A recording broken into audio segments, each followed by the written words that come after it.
Well, guys, Harley Quinn Season 3 continues this week on HBO Max with Episode 4 titled A Thief, a Mole, an Orgy, which definitely is an interesting title, but it's definitely an interesting episode as well, because this episode gets crazy for sure, because as I mentioned in last week's episode, you have the Court of Owls to look forward to in Episode 4, and we had a general idea of what they were gonna be doing, but we saw it in action this week.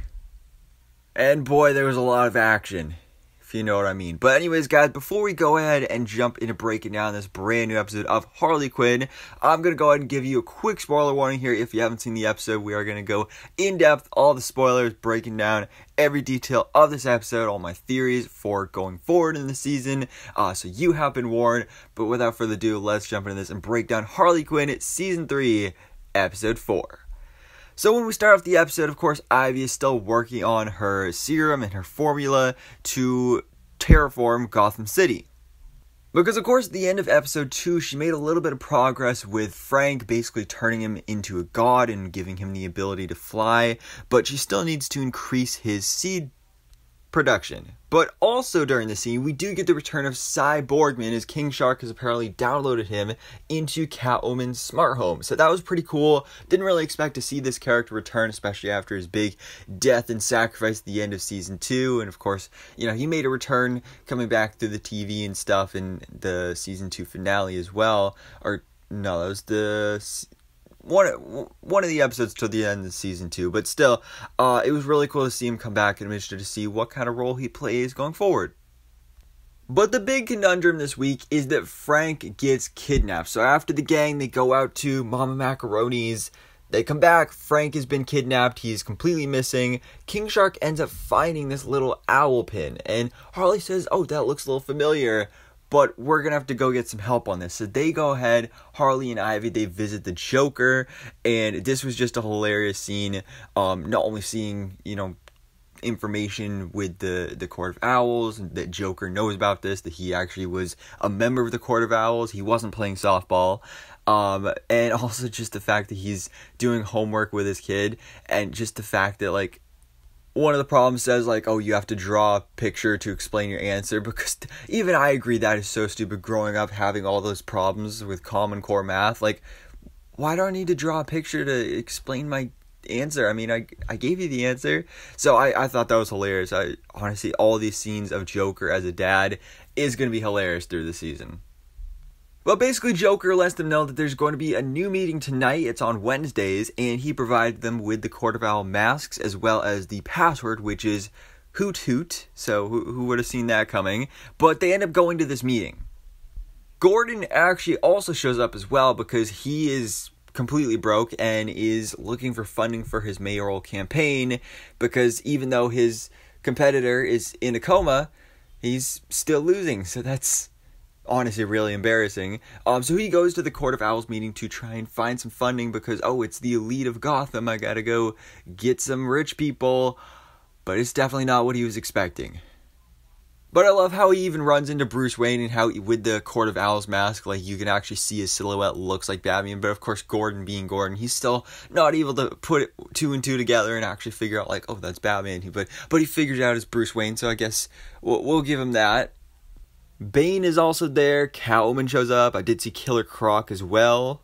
And of course, Harley and Ivy are looking for Frank's kidnapper, and they're only going off of one picture of a mole, because Cy actually sends them a picture, because Harley actually destroyed all the security cameras in the apartment, so the only camera that was left working is the one in Catwoman's Japanese toilet with the bidet. So they got one photo of a mole on the kidnapper's butt. So that's literally all they're going off of, which usually wouldn't be very helpful, but it just so happens in this episode that everybody's about to get naked. So that is actually pretty helpful, but also slightly disturbing, because then the head of the Court of Owls comes out on stage and he says, "Let the grand owl orgy begin."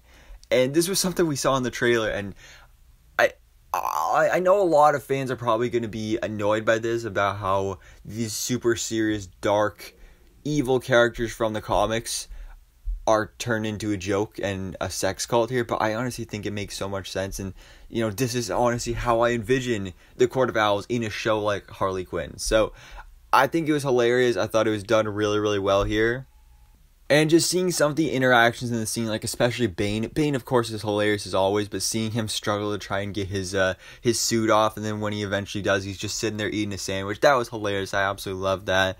But unfortunately, Harley and Ivy aren't able to find Frank's kidnapper, but they do end up having a nice little emotional, sweet moment at the end of the episode after the truth comes out about both their lies. And I just really enjoyed this moment because, you know, it was confirmed before we even got season 3 from the showrunners that Harley and Ivy are officially together. They are never breaking up. They're going to be staying together for the rest of the series. They're a thing now. And I like that they're able to still have difficulties and growing pains in the relationship. We've actually seen a lot of that throughout the season so far, but they haven't broken up. It's not like every other TV show. It's a classic TV show trope for when the main couple of the TV show, they finally get together, something has to go wrong, they have to break up just so they can get back together by the end. But with this, they're staying together. So I like to see that they're still able to have problems within their relationship, but are able to compromise and solve those problems instead of just instantly breaking up just because, oh, you know, they're not willing to put in the effort. But I like to see that Harley and Ivy, they are willing to put in that effort and solve these problems because they love each other. So I think that's really great to see, and I really am loving their dynamic and their relationship throughout the season, so I'm really excited to see how that plays out in the rest of season 3. But we do end off the episode with a bit of a cliffhanger because, again, we don't find out who Frank's kidnapper is. We end off the episode with a shot of him strapped up to a table, and we don't get to see who has kidnapped him. So we're left with this big mystery.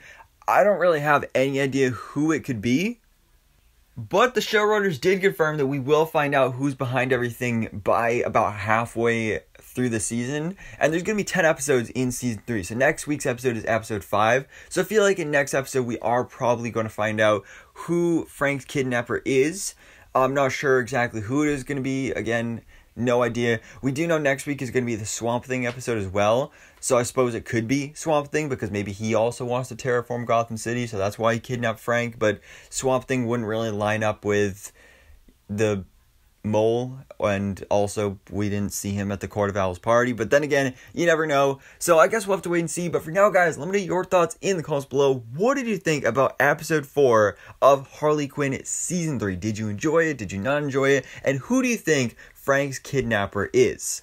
So anyways, guys, stay tuned for next week's episode review and breakdown for episode 5. Really excited for that. I'm really enjoying this season so far, and I can't wait to see what's to come in the rest of the season. But for now, guys, thanks so much for watching. Please drop a like if you enjoyed this video, and hit the subscribe button so I can keep up to date on everything goes on in the DC life.